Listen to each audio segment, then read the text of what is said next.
یہ ایسا منفرد گاؤں ہے جہاں کوئی بے نمازی نہیں، کوئی بھکاری نہیں ہے، تمام قبریں ایک جیسی ہیں۔ یہاں پر کوئی تمباکو نوشی نہیں کرتا، مساجد میں نکاح کیا جاتا ہے اور شادیاں بالکل سادہ ہوتی ہیں۔ تو آئیے دیکھتے ہیں چک نمبر 493۔ سگریٹ کھانسی کرتا ہے، یہ دیواروں پر ایک پبلک سروس میسج پہ لکھا ہوا ہے، اور اس پورے گاؤں میں کوئی بھی سگریٹ نہیں پیتا اور نہ ہی کوئی دکاندار عرصہ دراز سے سگریٹ رکھتا ہے۔ ہم نے بھی اس کی کھوج لگانے کی سوچی ہے، تو آئیے کچھ دکانوں پہ چلتے ہیں اور ان سے پوچھتے ہیں کہ کیا واقعی یہاں سگریٹ نہیں ملتا۔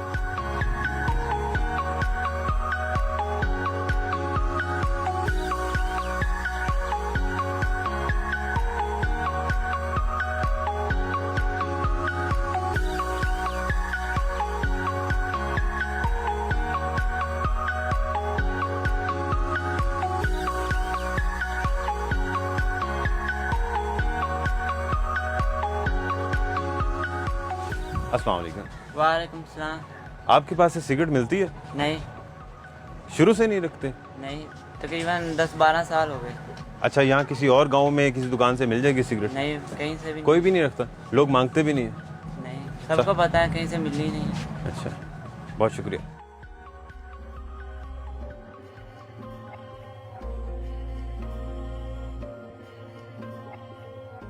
جہاں اس گاؤں میں بہت سی چیزیں منفرد ہیں، وہیں دور جدید کے حساب سے ایک انوکھی بات یہ بھی ہے کہ یہاں قبرستان میں موجود تمام قبریں ایک جیسی ہیں، اور اس شہر خاموشہ میں تمام قبریں کچی ہیں۔ اور یہ کچی قبریں مجبوری نہیں ہے، بلکہ ایک متفقہ فیصلہ ہے اس دیہی علاقے کے تمام لوگوں کا۔ ان کا یہ ماننا ہے کہ اسلامی طرز عمل کے بنیاد پر کچی قبریں بنانی چاہیے۔ یہاں کی امام مسجد کی جانب سے بھی کہا جاتا ہے، اور اس کی بات جب ایک نارمل پریکٹس بن چکی ہے، جب بھی کوئی اس دنیا سے جاتا ہے تو یہاں اس گورستان میں جو ان کی قبر بنتی ہے وہ ویسے ہی بنتی ہے جیسے باقی یہاں پر مدفن ہیں، اور اسی طرح سے ان کی بھی تدفین کی جاتی ہے۔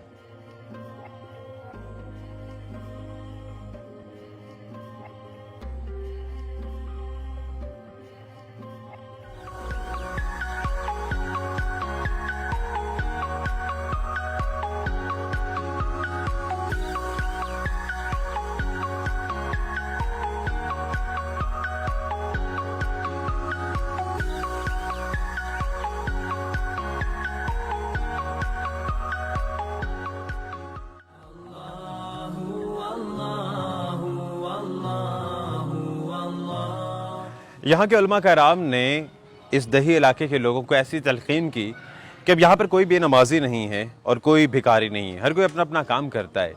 حافظ امین صاحب جو 40 سال سے اس مسجد کے امام ہیں اور یہاں پر خدمات بھی سر انجام دے رہے ہیں اور دینی تبلیغ کر رہے ہیں، تو ان سے بات کرتے ہیں، اور خاص طور پہ جو سادہ طریقے سے نکاح ہوتا ہے اس پر بھی انہی سے معلومات لیتے ہیں۔ کوئی کام بھی اچانک نہیں ہوتا ہے، ہر کام کا ایک پس منظر ہوتا ہے۔ تو یہاں 90 سال سے یہ ادارہ یہاں دینی ادارہ قائم ہے، اور اس دینی ادارے میں بڑے بڑے جلیل القدر قسم کے اساتذہ کرام اپنے اپنے وقت کے جو اساتین فن تھے نا، وہ یہاں پڑھاتے رہے ہیں۔ تو چونکہ اس قسم کے بڑے بڑے اہل علم جہاں ہوں وہاں ان کا احترام بھی زیادہ ہوتا ہے، تو اس لیے لوگوں میں ایک تو دینی شعور پیدا ہو گیا ان علماء کے یہاں درس دینے، جمعے پڑھانے اور اس قسم کے کاموں سے۔ دوسرا کہ لوگوں میں علماء کے احترام کا جذبہ پیدا ہو گیا، تو اب جب ہم لوگوں کو کوئی دین کی بات سمجھاتے ہیں تو وہ اس پہ عمل کرنے کی پوری کوشش کرتے ہیں۔ اچھا، ایک فیکٹر یہ بھی ہے یہاں اس سلسلہ میں کہ یہاں پورا گاؤں ایک قومیت سے تعلق رکھتا ہے اور ایک مسلک سے تعلق رکھتا ہے۔ مثلا پورا گاؤں ہر ذمہ دار فرد وہ جاٹ ہوگا اور اہل حدیث ہوگا۔ یہ قومیت بھی ایک ہو گئی اور مسلک بھی ایک ہو گیا۔ باقی کچھ لوگ دوسرے ہوتے ہی ہیں ظاہر ہے گاؤں میں، لیکن وہ پھر یہاں رہ کر ہم جیسے ہی ہو جاتے ہیں۔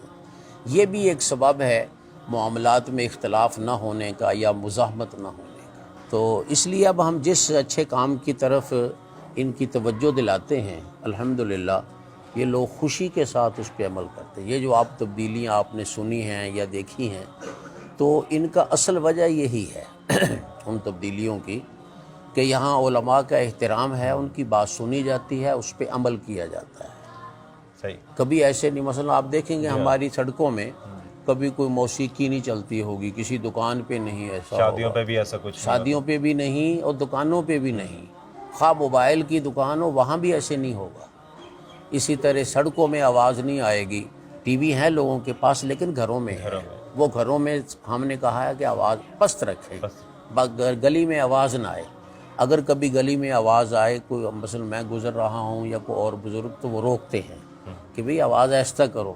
تو کوئی یہ نہیں کہتا کہ ہماری مرضی، اپنے گھر میں جو مرضی کریں، بلکہ وہ کہتے ہیں یہ غلطی ہوگی، کسی بچے نے کر دیا، اور پھر ٹھیک کر لیتے ہیں. یہ ایک اچھا جذبہ یہاں موجود ہے. اور خاص طور پہ جو باقی سوشل چینجنگز آئی ہیں، جیسے یہاں سے سگریٹ نہیں ملتا، جی لوگ سادگی سے مساجد میں نکاح کرتے ہیں، قبرستان کا تذکرہ ہوا، اور شادی بیاہ پہ بھی کوئی ایسی تقاریب نہیں ہوتی. یہ لوگ خوش دلی سے قبول کرتے ہیں، ایک ماحول ایسا ہو گیا، یا پھر اس کے لیے بعض اوقات ایسا ہوتا ہے کہ کوئی سوشل پریشر بھی ان پر ہوتا ہے؟ ہاں، ایسے کوئی پابندی تو نہیں ہے کہ کسی کو جرمانہ ہوتا ہو یا کوئی ایسی بات، یہ نہیں ہے تو پابندی ان کی ذاتی طور پہ عائد کردہ ہے. تو لیکن کچھ نہ کچھ اخلاقی دباؤ ضرور ہے. مثلا ہم یہ کہتے ہیں کہ اگر کسی شخص نے شادی کے موقع پر کوئی فائرنگ کی، یا اگر کوئی شادی کے موقع پر آتش بازی کی، تو ہم اس کے نکاح میں یا اس کے ولیمے میں شامل نہیں ہوں گے، بلکہ لوگوں کو کہیں گے شامل نہ ہوں. اس چیز کا پھر اثر ہوتا ہے، لوگ قبول بھی کرتے ہیں. ایک دو واقعات ایسے ہوئے کہ جہاں پھر انہوں نے کسی نے غلطی کی تو ان کے ولیمے میں کوئی بھی نہیں گیا، اچھا، کمی تک نہیں گیا، اس رشتہ دار بھی نہیں گئے، ان کو معذرت کرنا پڑی. تو ظاہر ہے جب ایک دفعہ ایسا ہو جائے تو پھر سب لوگوں کو توجہ ہو جاتی ہے. اس گاؤں میں پھر ان بیٹیوں والوں کے لیے کتنی آسانی ہوتی ہوگی، جنہیں جہیز نہیں جوڑنا پڑتا ہوگا، لمبے لمبے خرچ نہیں کرنے پڑتے ہوں گے؟ جہیز تو خیر ایک قومی، ہمارے سارے ملک میں ہی ایک لعنت کہہ لیں اس کو چاہے، یا یوں کہیں کہ اس کا غلط استعمال لعنت بن چکا ہے. بہر صورت کم از کم یہ ہے کہ یہاں فضولیات نہیں ہیں، پیسے ضائع نہیں ہوتے ہیں. شادی کے لیے پیسے نہیں جوڑنے پڑتے ہوں گے، چھوڑنے تو پڑتے ہیں لیکن ضائع نہیں ہوتے. ضائع نہیں ہوتے. ہاں، یہ بھانڈ میراثی اور اس قسم کے لوگ جو یہاں، بعض لوگ مجروں پہ ہزاروں روپے لگا دیتے ہیں، ایسی چیزیں الحمدللہ یہاں ایسا کوئی شخص نہیں آتا، اپنے طرف سے ہی نہیں آتا. سگریٹ کے مسئلہ میں بھی ایسا ہی ہے کہ لوگوں کو قائل کیا گیا کہ بھئی سگریٹ جو ہے یہ نشے کی ابتدا ہے. جو سگریٹ شروع کرے گا اس پہ کسی وقت بھی خطرہ ہے کسی نشے کا، لیکن اگر کوئی سگریٹ سے محفوظ ہے تو وہ نشہ بھی نہیں کرے.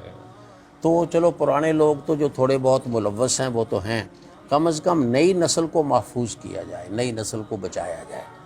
تو اس لیے پھر لوگوں نے اس بات کو قبول کیا کہ اچھی بات ہے، اور دکانوں پہ ان کے سگریٹ کسی نے رکھے ہی نہیں. دور جدید میں آج کل موبائل ٹیکنالوجی کا دور ہے، تو کیا نئی آنے والی نسل ان تمام تبدیلیوں سے متفق ہے، خوش ہے؟ آپ دیکھ رہے ہیں کہ ابھی تک تو متفق ہیں، انشاءاللہ آئندہ بھی متفق رہیں گے. ہم توقع یہی رکھتے ہیں، کیونکہ ان چیزوں میں اللہ تعالیٰ کی مرضی بھی شامل ہے. تو اللہ تعالیٰ دلوں کو بدلنے پہ قادر ہوتے ہیں. موبائل ٹیکنالوجی واقعی ہے، لیکن اس کا یہ مطلب نہیں کہ وہ ان روایات کی خلاف ورزی کریں گے.